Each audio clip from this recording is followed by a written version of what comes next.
प्रदेश सरकार के नगर विकास से संबंधित विभिन्न परियोजनाओं के लोकार्पण और शिलान्यास के लिए आयोजित आज के इस कार्यक्रम में प्रदेश सरकार में मेरे वरिष्ठ सहयोगी, नगर विकास और ऊर्जा विभाग के मंत्री श्री के शर्मा जी, नगर विकास विभाग के राज्य मंत्री श्री राकेश राठौर गुरु जी, आज के इस कार्यक्रम में उपस्थित प्रमुख सचिव नगर विकास अमृत अभिजात जी, नगर विकास विभाग से जुड़े हुए सभी अधिकारीगण, प्रदेश के सभी 762 नगर निकायों से जुड़े हुए माननीय जनप्रतिनिधिगण, प्रदेश सरकार के मंत्रीगण, नगर विकास विभाग से जुड़े हुए सभी अधिकारी, कर्मचारी, लाभार्थीगण और उपस्थित हनुमत जयंती है।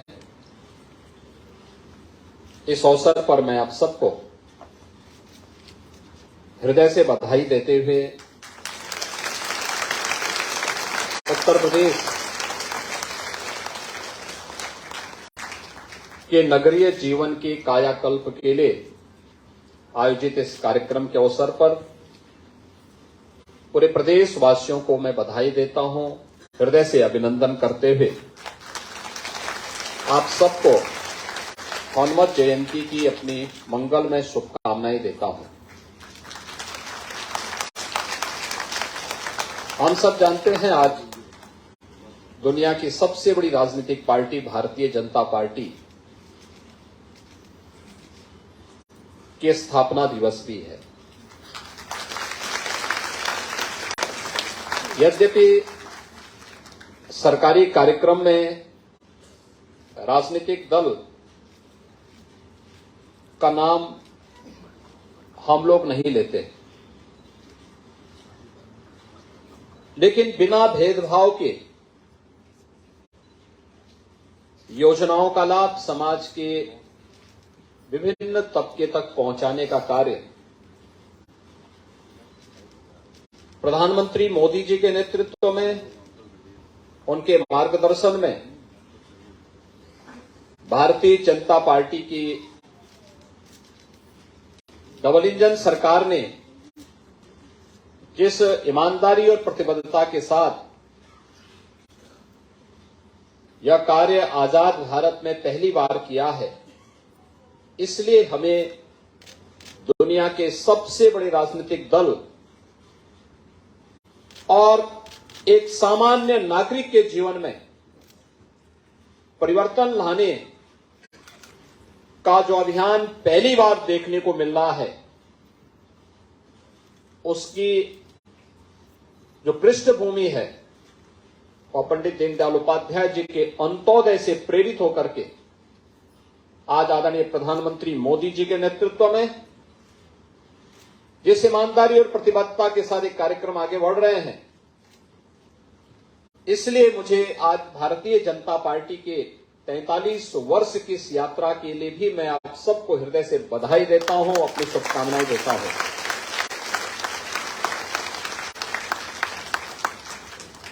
यह अत्यंत कठिन था और असंभव जैसा प्रतीत होता था अगर प्रधानमंत्री मोदी जी के नेतृत्व में केंद्र में सरकार नहीं बनती और उत्तर प्रदेश में प्रधानमंत्री मोदी जी के आह्वान पर अगर भारतीय जनता पार्टी की सरकार नहीं बनती तो जो लाखों लोगों के जीवन में परिवर्तन करने के लिए प्रधानमंत्री आवास योजना, पीएम स्वनिधि योजना, उज्ज्वला योजना, प्रधानमंत्री आयुष्मान भारत की योजना और कोरोना कालखंड के दौरान फ्री में राशन की सुविधा और फ्री में वैक्सीन की सुविधा की जो सौगात पूरे देशवासियों को और प्रदेशवासियों को प्राप्त हुई है, भाइयों बहनों, ये असंभव जैसा ही दिखता, क्योंकि इससे पहले यह संभव ही था। कोरोना 2020 में आया था और 2021 में उसका प्रचंड कहर भी देखने को मिला था। ठीक 100 वर्ष पहले इस देश ने ऐसी ही एक महामारी को झेला था, दुनिया ने झेला था, और उस समय बीमारी से तो लाखों लोगों की मौत हुई ही थी। बीमारी के बाद, महामारी के जाने के बाद भूखमरी से भी लाखों लोग मरे थे। और पहली बार हुआ है जब शासन की संवेदना जनता जनार्दन के हित को ध्यान में रखने के लिए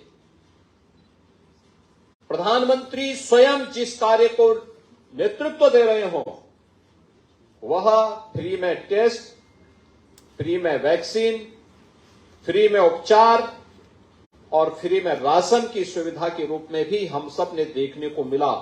न कोरोना महामारी कुछ बिगाड़ पाई और न ही महामारी के जाने के साथ ही किसी भी प्रकार की कोई अन्य दुविधा जनमानस के सामने भूखमरी की ही सामने आने पाई। और यह एक सफल मॉडल जिसकी पूरी दुनिया सराहना कर रहा है, उन सब की आंखों को खोलने वाला है जिन्होंने आजाद भारत को जाति के नाम पर, क्षेत्र के नाम पर, भाषा के नाम पर, तमाम वादों के आधार पर बांटा था। उन सब की आंखों को खोलने वाला है कि जाति, मत और मजहब के नाम पर बांटने वाले लोग वास्तव में किसी के हितैषी नहीं होते हैं। इनका विकास से कोई लेना देना नहीं होता है, इनको गरीबों से कोई लेना देना नहीं होता है। ये केवल अपना और अपने परिवार का उल्लू सीधा करना चाहते हैं, और उल्लू सीधा करने के लिए लोग हमेशा किसी न किसी प्रकार का कोई ना कोई स्वांग रचते हैं। और इस देश ने और पूरे प्रदेश ने इस बात को महसूस किया है। आज भाइयों बहनों, उत्तर प्रदेश आज देश के अंदर सबसे ज्यादा नगर निकाय रखने वाला राज्य है। 762 नगर निकाय हमारे पास हैं, और 762 नगर निकाय के अंदर अगर हम देखेंगे तो आज के दिन पर इसमें लगभग 7 करोड़ की आबादी निवास करती है। 7 करोड़ की आबादी। अनुमान करिए देश के अंदर कितने राज्यों की आबादी 7 करोड़ होगी। मुश्किल 4-5 राज्य हैं, शेष की आबादी 7 करोड़ से कम है। दुनिया के अंदर कितने देश होंगे जिनकी आबादी 7 करोड़ से ज्यादा होगी? उंगली में गिने जाने वाले हैं। और इतनी आबादी हमारे नगर विकास यानी नगर निकाय के अंदर निवास करती है। अभी आने वाले समय में नगर निकाय के इलेक्शन होने वाले हैं। 4 करोड़ 32 लाख से अधिक मतदाता हैं। आप सोचिए, 4 करोड़ 32 लाख केवल मतदाता हैं। और मतदाता, याद करिए कि इतनी 4 करोड़ 32 लाख तमाम राज्यों की आबादी नहीं है, तमाम देशों की आबादी नहीं है। जितने हमारे यहां नगर निकाय क्षेत्र में वोटर हैं, इन सब के जीवन में परिवर्तन करना, ईज ऑफ लिविंग के लक्ष्य को प्राप्त करना, उनके जीवन में खुशहाली लाना, उनको विकास और प्रगति के एक नए मार्ग पर अग्रसर करने के सामने जो प्रयास प्रारंभ हुए हैं, आपने पिछले 9 वर्षों से प्रधानमंत्री मोदी जी के नेतृत्व में बदलते हुए भारत को देखा है, और पिछले 6 वर्ष के अंदर बदलते हुए उत्तर प्रदेश को भी देखा। ये बदलाव की धुरी हमारी नगरीय विकास बने हैं। आप इसके सारथी हैं। नगर विकास मंत्री और नगर विकास की टीम इस परिवर्तन को सभी जनप्रतिनिधियों के साथ मिलकर के एक नई पहचान के साथ उसे आगे बढ़ा रही है। और आज उसी का परिणाम है कि आज यहां पर हम लोग 8,731 करोड़ रुपए से अधिक की 2039 परियोजनाओं के लोकार्पण और शिलान्यास के लिए यहां पर उपस्थित हुए। और अनुमान कर लीजिए, हो सकता है कुछ राज्य ऐसे भी होंगे जिनका वार्षिक बजट ही 8,700 के आसपास होगा।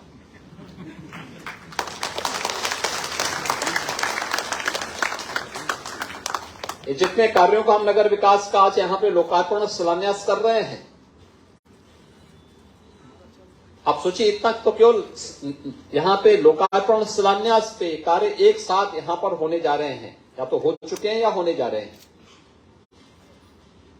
हम विकास में पैसा खर्च कर रहे हैं, गरीबों को मुफ्त में आवास दे रहे हैं, गरीबों के घर में शौचालय बन रहे हैं, गरीबों को 5 लाख रुपए की स्वास्थ्य बीमा का कवर मिल रहा है, और पाकिस्तान में रोटी के लाले पड़ रहे हैं।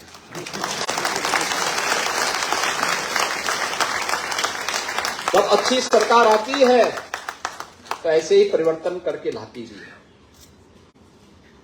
और किस स्तर पर 17 लाख से अधिक गरीबों को नगरीय क्षेत्र में अब तक एक आवास उपलब्ध कराया जा चुका है, जिसमें 2.5 लाख रुपए प्रति आवास उपलब्ध कराया जाता है। 17 लाख से अधिक। और अगर ग्रामीण क्षेत्र को भी जोड़ देंगे तो भाइयों बहनों, इसकी संख्या 54 लाख है। 54 लाख गरीबों को उत्तर प्रदेश के अंदर एक आवास उपलब्ध हो जाना। 10 करोड़ लोगों को उत्तर प्रदेश के अंदर प्रधानमंत्री जन आरोग्य योजना आयुष्मान भारत के अंदर 5 लाख रुपए की और मुख्यमंत्री जन आरोग्य योजना के अंतर्गत 5 लाख रुपए की स्वास्थ्य बीमा का कवर हम उत्तर प्रदेश के अंदर उपलब्ध करवा रहे हैं।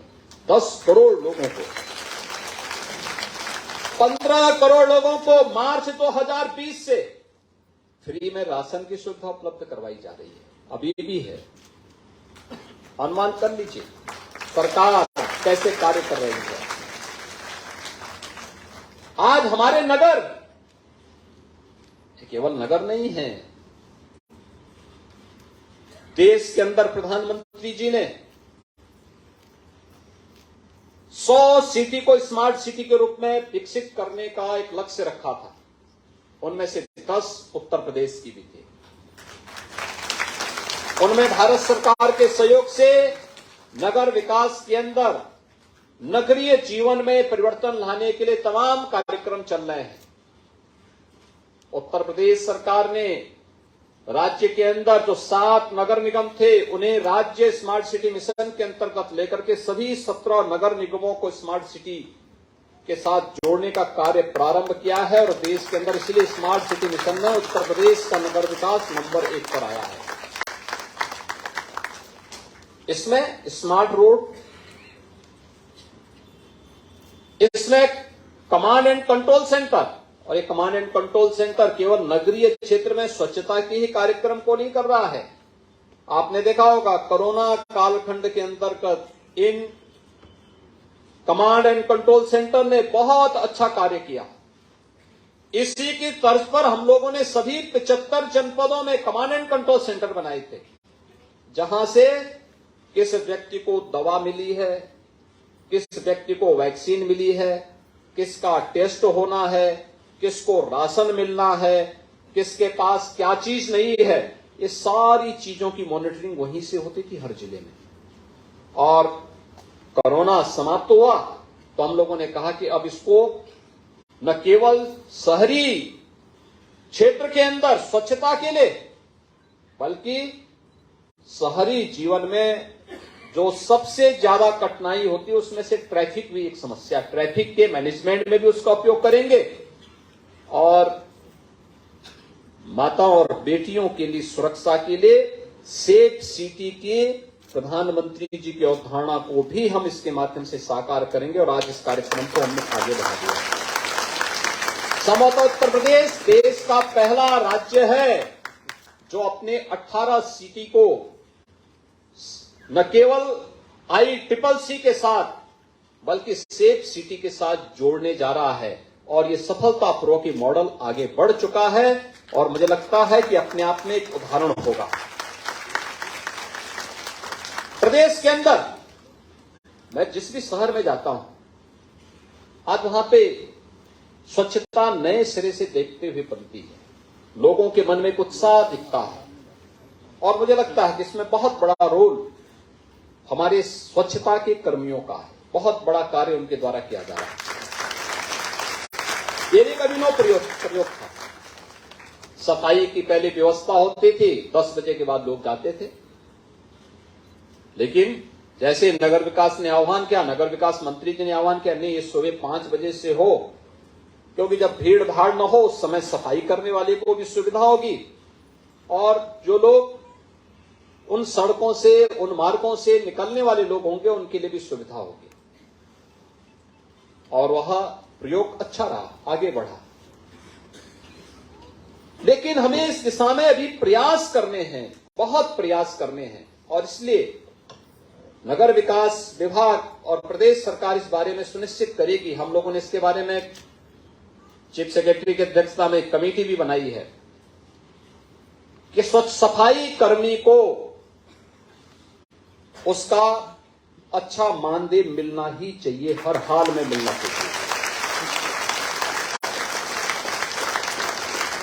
सर्विस प्रोवाइडर को जब हम अलग से पैसा दे रहे हैं तो किसी भी सफाई कर्मचारी से वह उसके वेतन से, उसके मानदेय से पैसा नहीं काटेगा और यह व्यवस्था सुनिश्चित करने जा रहे हैं। आवश्यकता पड़ेगी राज्य स्तर पर ही एक बोर्ड गठित करते हुए इस पूरे कार्यक्रम को हम आगे बढ़ाएंगे, जिससे सम्मानजनक मानदेय हर सफाई कर्मचारी को और खासतौर पर सीवर आदि की सफाई करने वालों को अतिरिक्त मानदेय की व्यवस्था, सुरक्षा की व्यवस्था उसको उपलब्ध होनी ही चाहिए। सरकार इस बात को सुनिश्चित करवाएगी और सरकार, आज मैं आपको, जब हम इतनी योजनाओं का लोकार्पण और शिलान्यास करने के लिए आए हैं तो इस अवसर पर मुझे आप सबसे इस बारे में मुझे ये कहने में कोई संकोच नहीं हो रहा है। 60 सिटी हमारे यहां अमृत योजना के अंतर्गत भी आच्छादित है। उनके साथ साथ और भी तमाम योजनाएं नगर विकास ने प्रारंभ की, लेकिन वहां पे सिल्वर लाइन बिछाई जाए, पेयजल की उचित व्यवस्था हो जाए, अच्छी सड़कों का निर्माण हो जाए, ये सभी कार्यक्रम युद्ध स्तर पर वहां आगे बढ़ रहे हैं और अभी नगर विकास इस कार्यक्रम को आगे बढ़ा रहा है कि आने वाले समय में 100 ऐसी सिटी का हम चयन करेंगे, ऐसी नगर पंचायतों का चयन करेंगे जिन्हें हम आकांक्षात्मक सिटी के रूप में विकसित कर सके, बुनियादी सुविधाओं से आच्छादित कर सके। जनप्रतिनिधियों को, हमारे माननीय विधायक, माननीय सांसद, इन सब की अपेक्षा थी, गांव के लोगों की भी अपेक्षा थी कि हमें भी नगरीय जीवन के साथ जुड़ने का अधिकार मिलना चाहिए। हर एक के पास पैसा नहीं था। हमने कहा आप क्यों कहीं पलायन कर रहे हैं, हम आप ही के गांव को नगर बना लेते हैं, आप ही के गांव को नगर बना लेते हैं। पिछले 6 वर्ष के अंदर 200 से अधिक नगर पालिकाओं और नगर पंचायतों का गठन हुआ। अब उनको बुनियादी सुविधाओं से जोड़ना है तो 100 ऐसी नगर पंचायतों का चयन की प्रक्रिया आगे बढ़ रही है, जिसको हम लोग सभी प्रकार की सुविधाओं से आच्छादित करने का कार्य करेंगे और इसके माध्यम से लोगों के जीवन में उन्हें बुनियादी सुविधाएं उपलब्ध हों। तो प्रधानमंत्री जी कहते हैं, इस ऑफ लिविंग के लक्ष्य को प्राप्त करने के लिए आसानी से अच्छी सड़कें मिले, पेयजल की सुविधा मिले, स्ट्रीट लाइट मिले, जल निकासी की उचित व्यवस्था हो, समय के साथ वहां पे हम अन्य बुनियादी सुविधाएं उन लोगों को उपलब्ध करवाएं। ये सभी कार्यक्रम वहां उपलब्ध करवाने के कार्य, वहां ये कार्य आगे बढ़ेंगे ही, लेकिन साथ साथ ये वहां पर हर प्रकार की सुविधाएं लोगों को उपलब्ध हो सके, यह सभी कार्यक्रम उपलब्ध करवाने का कार्य उन अति पिछड़े, जो अब तक 6 महीने पहले तक गांव जैसे थे, उन्हें आदर्श नगर पंचायत के रूप में विकसित करके उत्तर प्रदेश के नगरीय विकास को एक नई गति देने का कार्य करेंगे। भाइयों बहनों, नगर विकास के बगैर अर्थव्यवस्था को गति नहीं दी जा सकती है।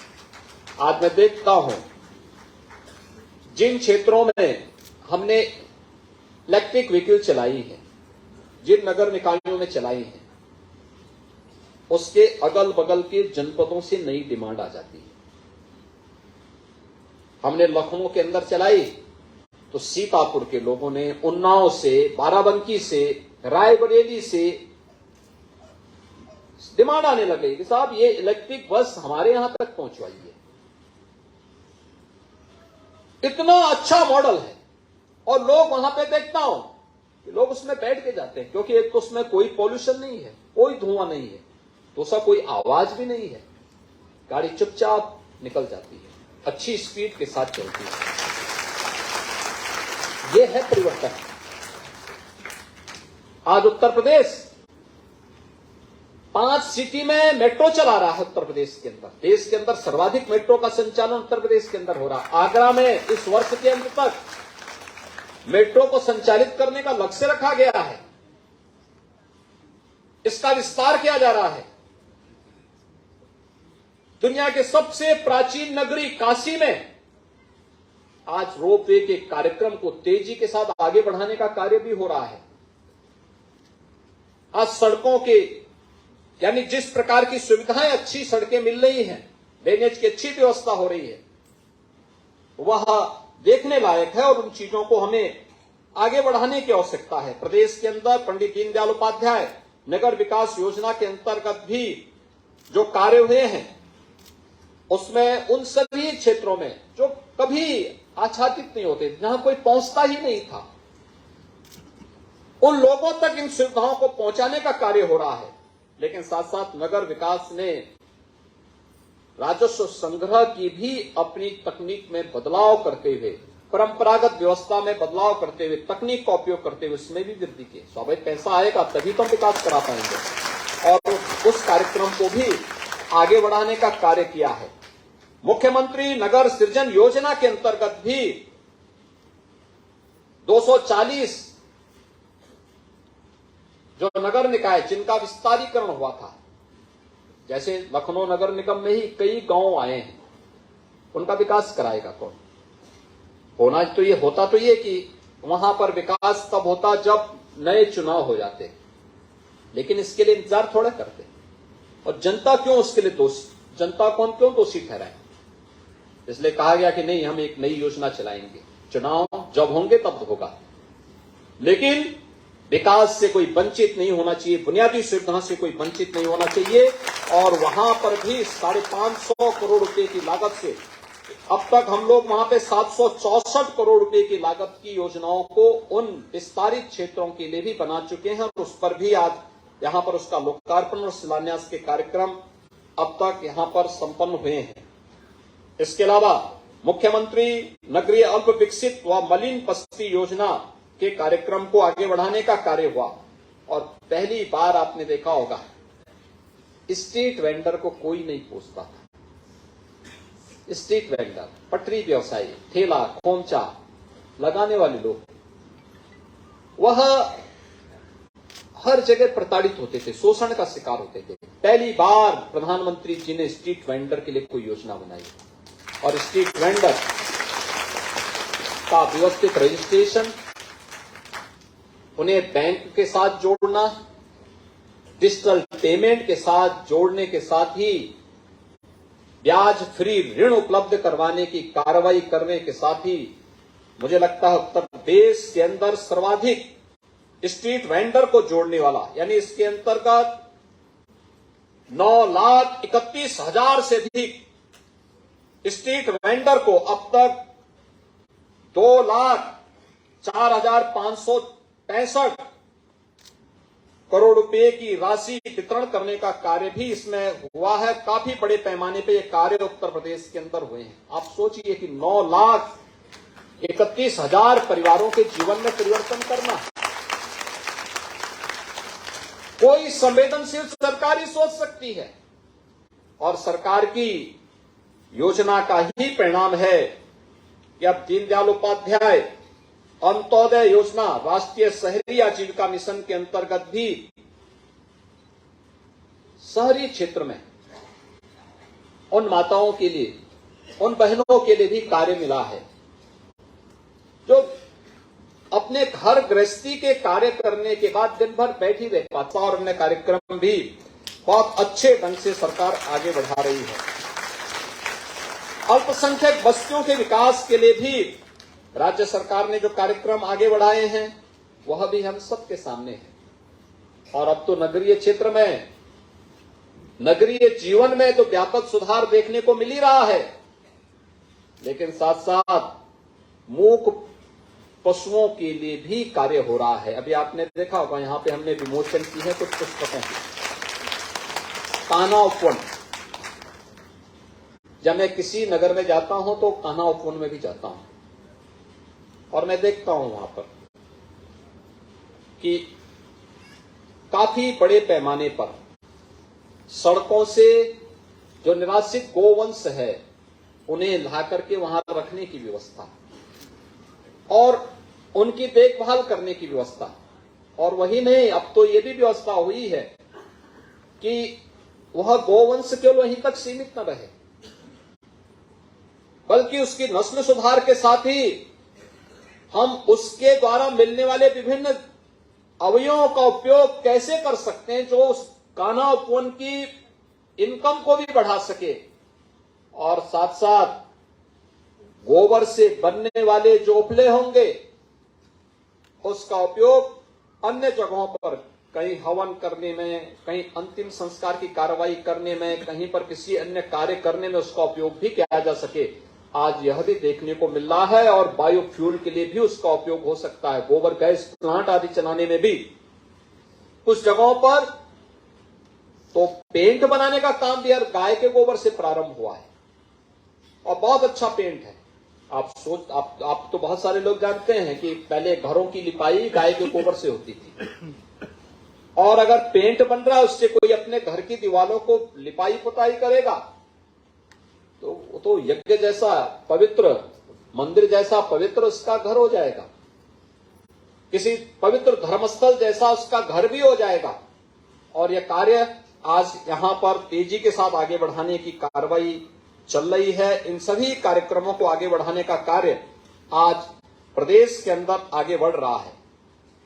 ये जो कार्यक्रम हुए हैं इसलिए क्योंकि प्रदेश के अंदर नगरीय क्षेत्र में निवास करने वाले 7 करोड़ लोगों के जीवन में परिवर्तन करने के एक विराट लक्ष्य को ध्यान में रख करके प्रधानमंत्री मोदी जी की विजन को आगे बढ़ाने के लिए जब नगर विकास की पूरी टीम काम की है, तब इसके परिणाम भी सामने आते हुए दिखाई दे रहे हैं। आज कोई भी आता है, कहीं भी आता है हमारे क्षेत्र में, प्रदेश में, देश से या दुनिया से किसी भी देश से कोई राजदूत आता है, कोई मेहमान आता है, वो हम लोगों से इस बात को कहता है साहब आपका उत्तर प्रदेश बहुत साफ सुथरा है, अच्छा है, सुन के अच्छा लगता है।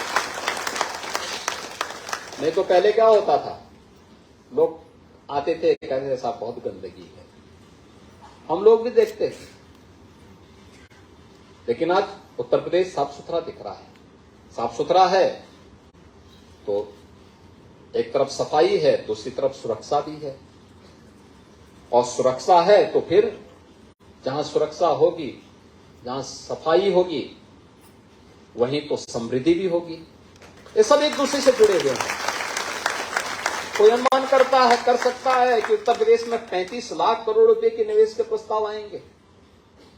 आए ना, विकास होगा ना, उत्तर प्रदेश के युवाओं को नौकरी मिलेगी ना।